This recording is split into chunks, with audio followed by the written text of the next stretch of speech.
Students, good morning.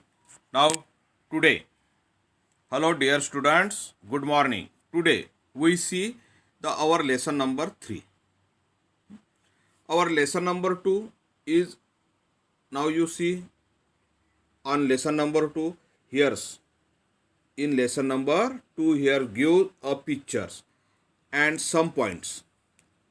Now, on these points, now we make a short story here. Okay? So, these lessons we take after the third, fourth, and fifth lesson, because of third, fourth, and fifth lessons is the related to the our part of the speech, constructed of the sentence, proper in sense.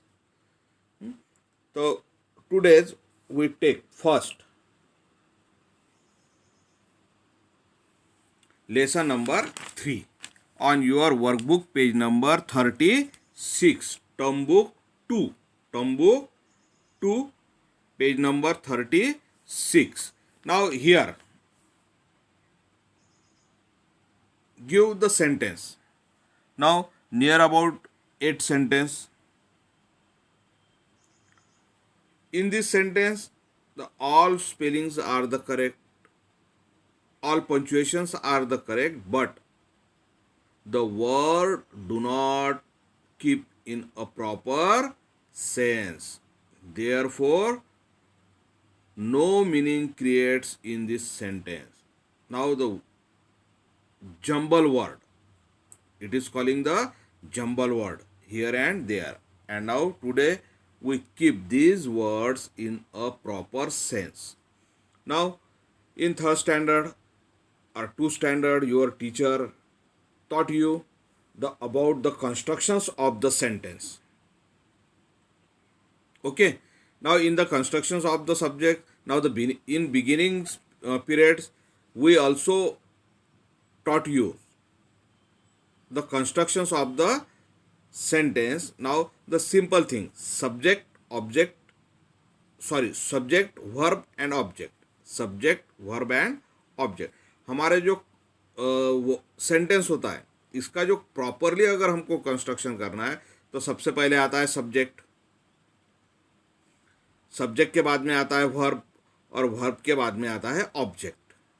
Simple है. Ram Yeats a mango. Ram is the subject, it's is the verb and mango is the object. ठीक है, ये हो गया simple sentence. But अब जो लेंदी sentence होता है उसमें मोर देन 3 वर्ड से ज़्यादा वर्ड होते हैं वो सेंटेंस में, बराबर है. फिर उसमें कभी कभी बहुत बार एग्जेक्टिव ऐड होता है, एडवर्ब ऐड होता है, प्रीपोजिशन, कंजंक्शन, आर्टिकल्स ऐड होते हैं, और वो सेंटेंस लॉन्ग बनता है. फिर उस समय भी हमको यही कंस्ट्रक्शन रखना है कि जैसा लाइक सब्जेक्ट के बाद में हमको आएगा हेल्पिंग वर्ब,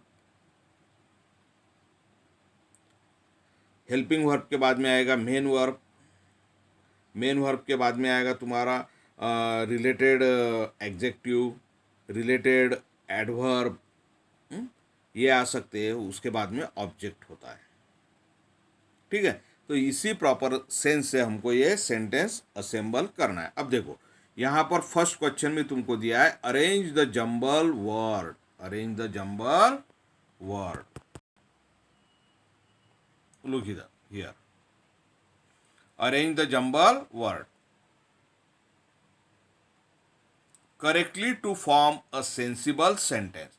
हमको यहाँ पर जो सेंटेंस दिए उसके जंबल वर्ड्स है इधर उधर दिए, उसको प्रॉपरली हमको सेंस में लगाना है. जैसे लाइक सब्जेक्ट, वर्ब, उसके बाद में ऑब्जेक्ट, या फिर subject, helping verb, main verb, executive, adverb, preposition, conjunctions and object.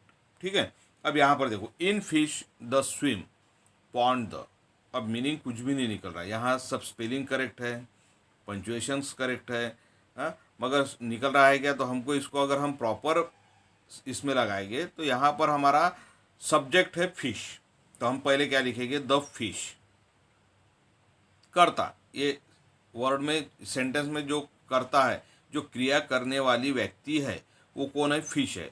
The fish swim, देखो फिश होगा ये सब्जेक्ट, स्विम्स होगा ये वर्ब, इन द पूल हो गया ऑब्जेक्ट, पूल पॉन्ड ये क्या होगा? ऑब्जेक्ट होगा, पॉन्ड ये क्या होगा? ऑब्जेक्ट होगा। ठीक है, तो हम क्या लगाएंगे? Subject verb object. ठीक है, फिर अब इसमें देखो तुमको द आर्टिकल्स आया है, इन प्रीपोजिशंस आया है, तो हम इनको उनके सेंस के हिसाब से लगाएंगे। तो फिर ये करेक्ट वर्ड क्या बनेगा? The fish swims in the pond, और बाद में फुल स्टॉप देना है क्योंकि ये सिंपल सेंटेंस है। ठीक है, उसके बाद में second, at the twinkle night at the stars. अब देखो यहां पर फिर से हमको वही प्रॉब्लम आएगा। तो सब्जेक्ट कौन सा है? द स्टार्स, तो हम क्या लिखेंगे? द स्टार्स ट्विंकल लुक लुकना, ट्विंकल लुक लुक करना, तो वो हो गया वर्ब, क्रिया हुई, क्रिया करने वाले हैं स्टार्स, यानी वो हो गए सब्जेक्ट, वर्ब यानी क्रिया, क्रिया हो गई twinkle, at night, at a preposition आया, नाइट इज द ऑब्जेक्ट आ गया कि भाई रात के समय। अब प्रीपोजिशन कब कब लगते हैं? कि जो पोजीशन, डायरेक्शन, समय ये बताते हैं, उन वर्ड को हम प्रीपोजिशंस कहते हैं। ठीक है, अब the star twinkle at night, the stars twinkle at night, ये प्रॉपर वर्ड बन गए। आपको ये वर्कबुक में लिखना है, मैं इसकी पीडीएफ भी आपको भेजने वाला हूँ, जिसकी वजह से आपको पीडीएफ ओपन करके वो क्लियरली तुम राइट कर सकते हो, या अगर इस वीडियो पर से भी आपको राइट करते आया तो राइट करो। और जिनके पास अभी भी वर्कबुक अवेलेबल नहीं है तो उन्होंने वर्कबुक अवेलेबल करवा लेने हैं, और तब तक अभी नोटबुक में ये राइट डाउन करना है। Third number, cricket watching my father TV on is a match. अब ये असेंबल वर्ड दिए हैं हमको, अब जंबल वर्ड्स है ये, अब इसको हमको असेंबल करना है। तो my father watching cricket match on a TV. ठीक है, अब यहाँ पर सब्जेक्ट कर्ता कौन है? माय फादर है। वर्ब क्या है? वॉचिंग, देखना, क्या देख रहे हैं? तो टीवी ऑब्जेक्ट सबसे पीछे लास्ट में आया है, फिर बीच में हमने क्या डाला कि भाई उससे रिलेटेड जो वर्ड है, क्रिकेट मैच, प्रीपोजिशंस। ठीक है, तो हमने क्या किया? My father watching cricket match on a TV. 4 number, did not Salma yesterday school to come. Past tense sentence है ये पास्ट टेंस सेंटेंस है। तो हम क्या बोलेंगे? यहाँ पर सब्जेक्ट कौन है? सलमा, सलमा। अब ये हेल्पिंग वर्ब है, डिड क्या है? हेल्पिंग वर्ब है। Did not come is the main verb. Salma did not come to school yesterday, Salma did not come to school yesterday. Second, 5 number, the flew over high the eagle mountain. अब flew उड़ना, ये भी past tense sentence है, ये simple past tense sentence है। तो यहाँ पर उड़ने वाला कौन है?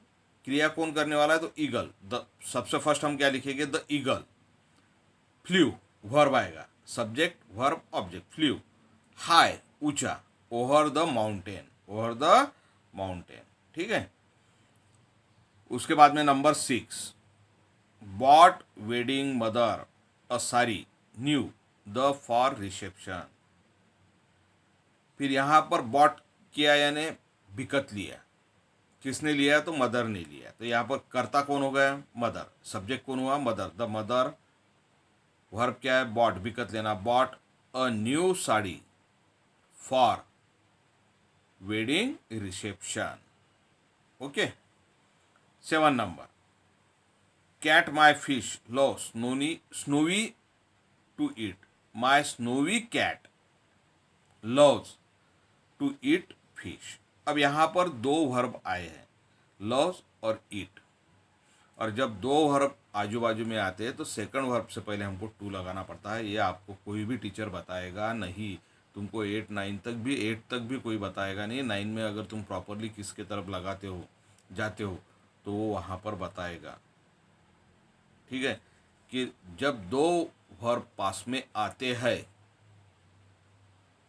तो सेकंड वर्ब से पहले हमको TO2 लगाना पड़ता है और उस ओके। अब 8 नंबर, पेज नंबर 37 पर आइए। अब यहाँ पर 8 नंबर दिया है, a church school there is near the, there is a church near the school, there is a church near the school. Okay. अब नेक्स्ट एक्सरसाइज में हमको यहाँ पर क्या दिया है, ये एक टेबल दिया है। अब हमको क्या करना है, form as many sentence as you can by joining the word given in the column. एक टेबल दिया है, टेबल में 3 कॉलम है, first column, second column, third column. Okay, first column, second column, third column. अब हमको ये तीनों word join करना है, सब्जेक्ट, वर्ब, ऑब्जेक्ट। ओके, तो देखो अब यहाँ पर पहला वर्ड है माय सिस्टर। अब हम लेंगे सेकंड वर्ड में का सेकंड कॉलम में का verb, my sister is the subject, my sister is the subject, my sister like milk and biscuits, object, milk and biscuit is the object. Okay, तो पहले हम क्या लिखेंगे, my sister likes milk and biscuit, my sister play with ball, ये भी हम बना सकते हैं। माय सिस्टर्स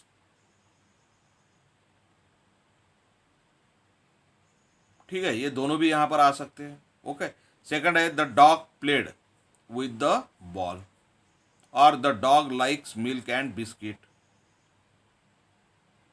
हम ये यानी देखो पहले के 2 वर्ड बने same near about, the my sister like milk and biscuit, my sister played with the ball. Second का भी सेम वैसा ही आएगा, the dog likes milk and biscuit, the dog played with the ball. हो गए। उसके बाद में the teacher played with the ball, the teacher played with the ball. और उसके बाद का सेंटेंस बनेगा the sun shines during the day.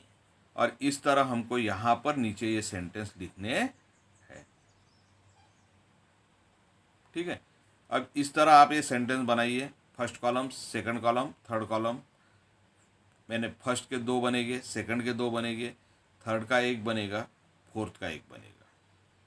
Okay, ऐसे यहाँ पर सेंटेंस बनाकर आपको राइट डाउन करना है। इसकी मैं PDF आपको भेजने ही वाला हूँ, पर अगर आपने ये होमवर्क किया तो आपको खुद का भी डेयरिंग जो है वो बढ़ता है कंस्ट्रक्शंस ऑफ द सेंटेंस का।